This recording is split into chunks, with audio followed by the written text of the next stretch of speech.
parlez tous hébreu très bien, c'est bien. Alors, je voudrais expliquer le geste de mon t-shirt, en fait. C'est parce que la première fois que j'ai entendu parler de Lara, c'est parce qu'elle voulait inscrire sa fille dans le camp Gilgal, que nous appelons, qui est une colonie de vacances que nous avons créée pour les enfants des Juifs messianiques. Et c'est pour ça que je porte le t-shirt, Lara, un souvenir de cette première rencontre que tu m'as dit, je veux savoir vers qui je vais envoyer ma fille. Et c'est ainsi qu'on a pu se voir et lire la Bible ensemble et prier ensemble.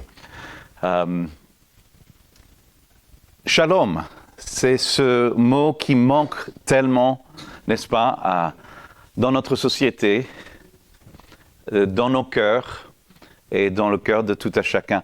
Mais le problème, la raison que le shalom n'existe pas dans le monde, c'est parce que le monde ne veut pas accepter qu'ils sont en guerre avec Dieu. L'apôtre Paul dans Romains 5 dit que nous avons la paix avec Dieu. Ce qui entend, c'est qu'avant Yeshua, on était en guerre avec Dieu. Et Dieu, à maintes reprises, à maintes fois, a voulu se rapprocher de nous pour nous donner le shalom. Alors, qu'est-ce que ça veut dire, ce mot shalom? Vous pouvez me le dire? Comment? Paix, plénitude, ça vient du mot shalem. Et shalem veut dire le tout, la restauration cosmique de notre relation avec le Créateur de l'univers et rentrer dans l'objectif pour lequel nous étions créés en harmonie avec la nature et les uns avec les autres. C'est ça le shalom, c'est le tout. C'est un mot proche, shalom est un synonyme proche du mot bénédiction en hébreu. Et donc, le shalom de Dieu nous manque parce que nous ne reconnaissons pas que nous sommes en guerre avec Dieu. Et si on ne peut pas reconnaître qu'on est en guerre avec Dieu, comment est-ce qu'on peut oser espérer arrêter la guerre au Moyen-Orient, en Ukraine, en Russie, en Afrique, puisque la guerre existe entre voisins en Bretagne? Alors, je suis extrêmement heureux d'être ici et de me réjouir avec vous et avec Lara pour ce jour béni. Mais je suis venu de Paris, mais il y a quelqu'un qui est venu d'encore plus loin de Paris, c'est ma collègue Gaëlle, qui va venir et partager son témoignage avec vous. Shalom. Alors, quelque peu avant mon mariage, ma maman est venue me dire « Si tu te maries dans une église, tu n'es plus ma fille. » Donc on va revenir un peu en arrière. Je m'appelle Gaëlle. Mon nom est un peu breton. Hein. C'est la première fois que je viens dans votre magnifique région. Mais à la base, je devais m'appeler Géoula, qui veut dire le retour aux racines ou la rédemption. Ma maman est juive israélienne et mon papa s'est converti au judaïsme pour pouvoir se marier avec ma maman. Et quand je suis née, eh bien, on est allé vivre en Israël pendant 3 ans et après on est revenu vivre en Suisse. Et donc c'est un petit peu dans ce contexte-là que j'ai grandi, dans une famille juive, où c'est qu'on faisait les fêtes, on allait en Israël visiter la famille et tout. Et donc j'ai grandi comme ça, mais devenue adolescente, jeune adulte, je n'avais pas ce shalom dont parle Jésus dans mon cœur. Et donc j'ai essayé de chercher un petit peu partout. Et un jour, j'ai rencontré un chrétien évangélique qui s'appelait Élie. Je croyais qu'il était juif. Je me dis, wouh. Mais non, il était chrétien évangélique. Il a dit, moi, je crois en Jésus. Et j'ai dit, ah, super, tu crois en Jésus, c'est très bien. Mais moi, je suis juive. Donc, tu peux garder ton Jésus pour toi. Et donc, on a commencé à se fréquenter. Et est née un peu une sorte un petit peu une petite bataille. C'est-à-dire que lui essayait de me montrer que Jésus était le Messie. Et moi, j'essayais de lui prouver le contraire, que Jésus n'était pas le Messie. Et donc, j'ai dû faire des recherches, lire la Torah, lire le Tanakh. Et je voyais en ce Élie et dans sa famille une paix, quelque chose, ce shalom. Et ça me faisait envie.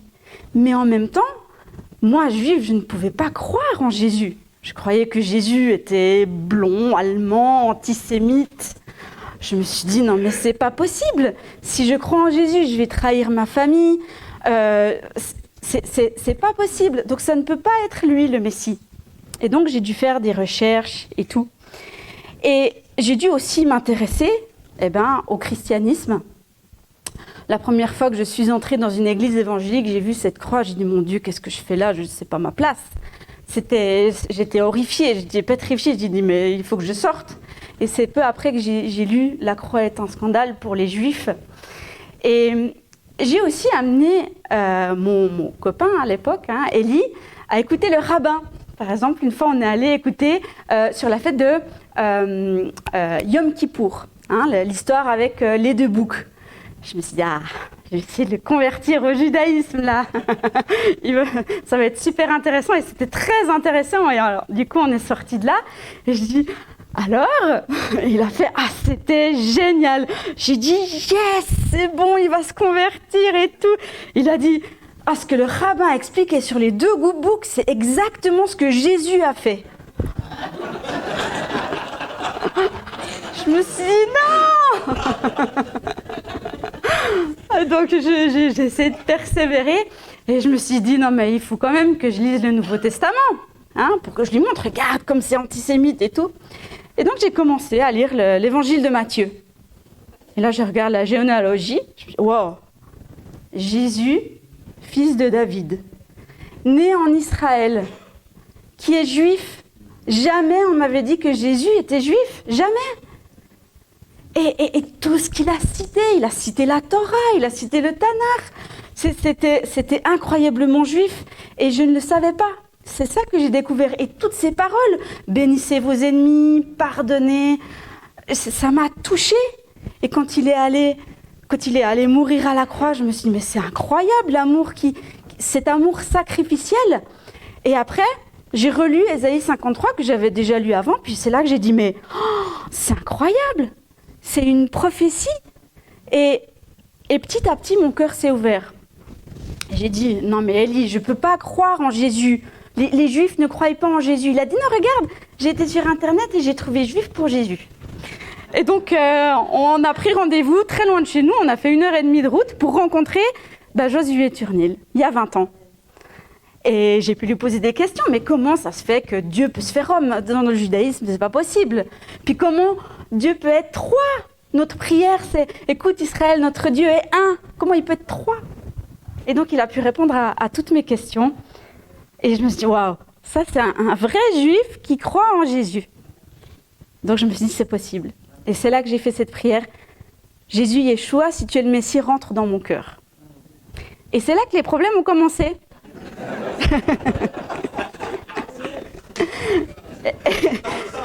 Élie m'a demandé en mariage. J'ai dit oui parce que je l'aimais. Et donc c'est là où c'est que ma maman m'a dit, voilà, si tu te maries dans une église, tu n'es plus ma fille. Et si vous parlez de Jésus, on ne vient pas. Alors, avant un mariage, on est tout heureux, on se réjouit et tout. Et puis moi, je pleurais. Alors, j'ai appelé Josué au secours. J'ai un problème. Et il a pu négocier en hébreu avec ma maman. Ils se sont engueulés et tout. Je me dis, oh là là, c'est chaud. Et puis il a dit, non, on a pu juste discuter. Donc, ils ont pu négocier. On a pu parler de Yeshua à notre mariage. Il y a eu ma famille juive de Paris qui est venue. Ils ont dit, quoi, c'est quoi ça?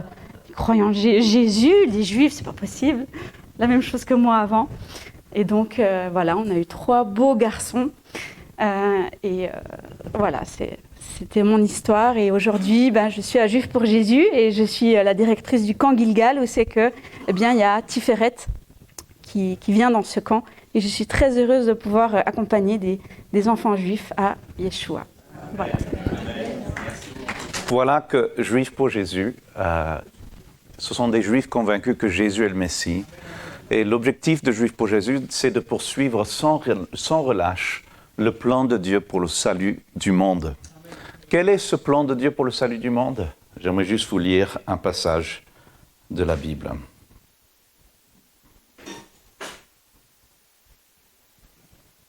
Et ma Bible ne veut pas s'allumer. Tiens, tu me passes, merci. Alors, c'est un passage très étonnant que j'ai trouvé, et la première fois que je l'ai lu, j'ai eu du mal à comprendre de quoi il s'agissait.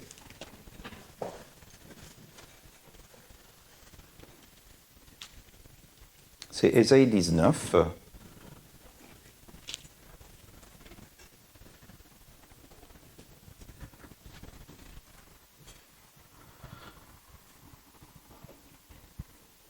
En ce jour-là, il y aura une route d'Égypte en Assyrie.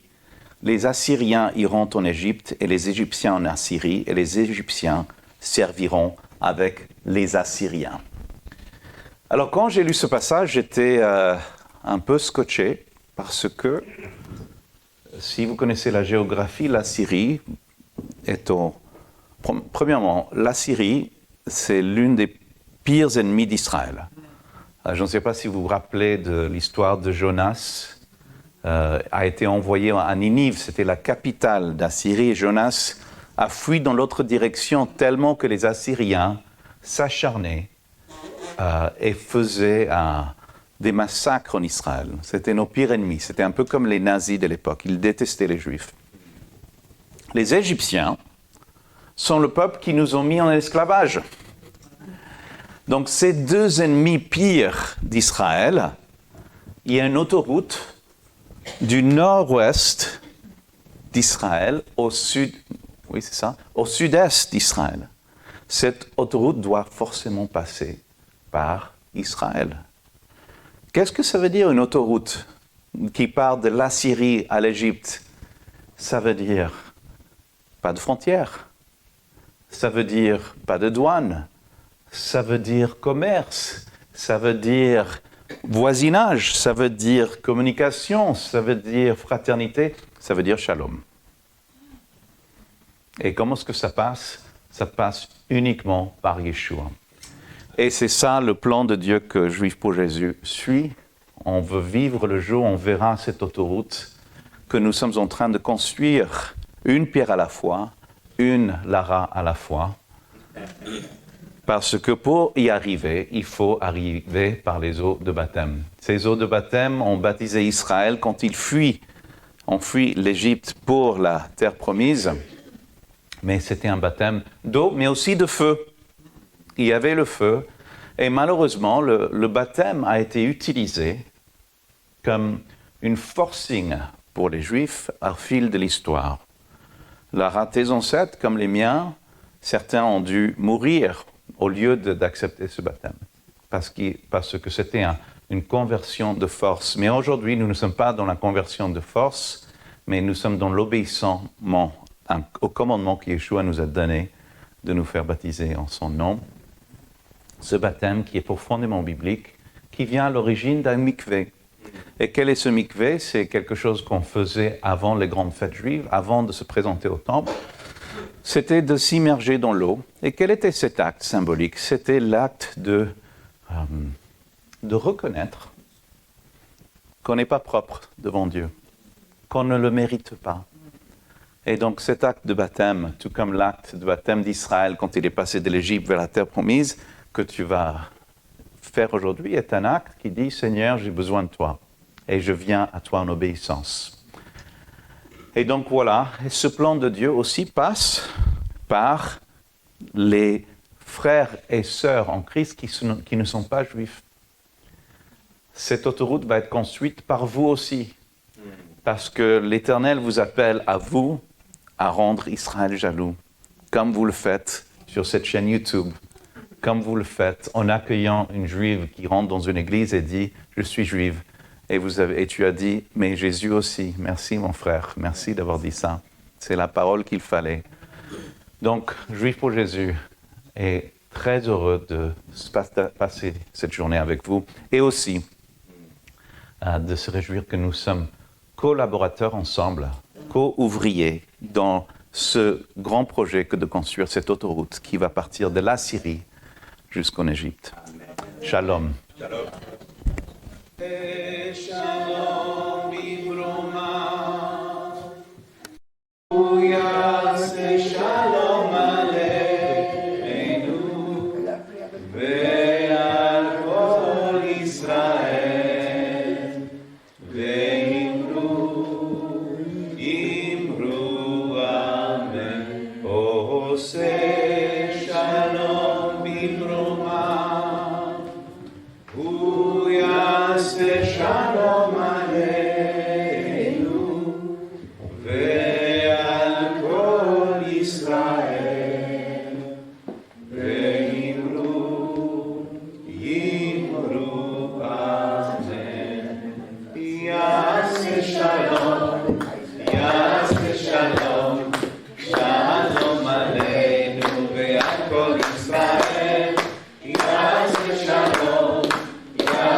שלום, שלום עלינו ועל כל ישראל. יעשה שלום, יעשה שלום, שלום עלינו ועל כל ישראל. יעשה שלום, יעשה שלום, שלום עלינו ועל כל ישראל. יעשה שלום, יעשה שלום, שלום עלינו ועל כל ישראל.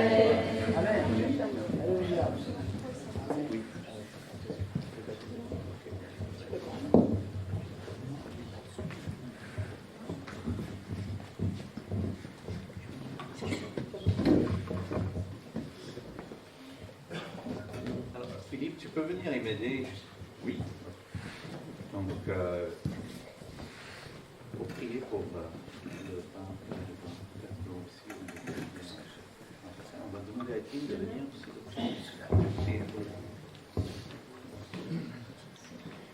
Père éternel, nous te rendons grâce, te louons parce que tu as envoyé ton Fils, le pain venu du ciel, qui a été rompu pour nous. Et nous prenons ce pain en mémoire de toi, Seigneur, de ce corps qui a été brisé, rompu sur la croix, pour la rémission de nos péchés. Que ton nom soit loué, que ton nom soit adoré, et soit le seul Dieu élevé dans nos vies et au milieu de nous, au nom de Yeshua. Amen.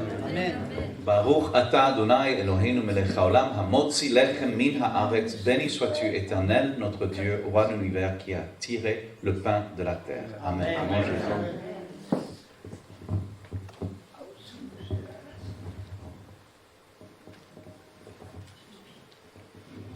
Seigneur, Père trois fois saint, que ton nom soit loué.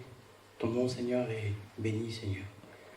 Seigneur, oui, nous proclamons que tu es notre Sauveur, notre Seigneur, notre époux, Seigneur. Seigneur, tu nous as aimés le premier. Seigneur, cet amour dont tu nous as remplis, nous te le rendons. Nous te le rendons, Seigneur, pour bénir nos frères, pour bénir nos sœurs, Seigneur, pour proclamer que tu es le victorieux, que tu es le tout-puissant, que tu es une sauf. Seigneur, sois loué au nom de Jésus-Christ. Amen. Amen.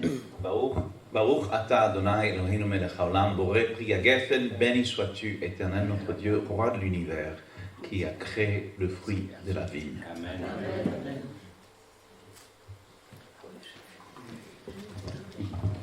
Je propose de faire une petite bénédiction pour Lara. Son baptême, Philippe, tu vas m'aider. Alors, c'est une bénédiction qu'on récite en nombre 6, 26. Je ne sais pas si tu as une Bible pour la lire aussi, peut-être.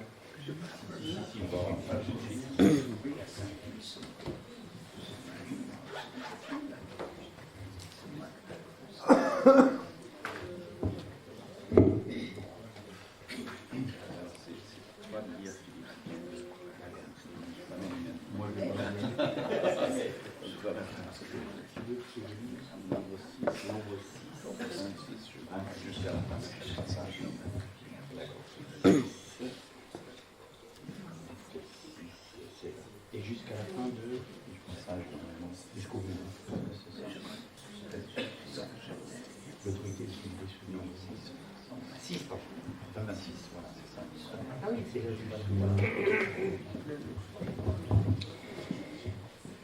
Que le Seigneur lève sa face vers toi et te donne la paix. Ainsi, ils placeront mon nom sur les Israélites et je les bénirai. Si vous pouvez juste étendre vos mains. Yivarechecha Adonai ve'yishmerecha. Yair Adonai panav alecha v'yichuneka. Yisa Adonai panav alecha v'yasem lecha shalom. B'Shem Yeshua Mashiach, Hasar Shalom, au nom de Jésus le Messie, le Prince de la paix. Amen. Amen. Wow.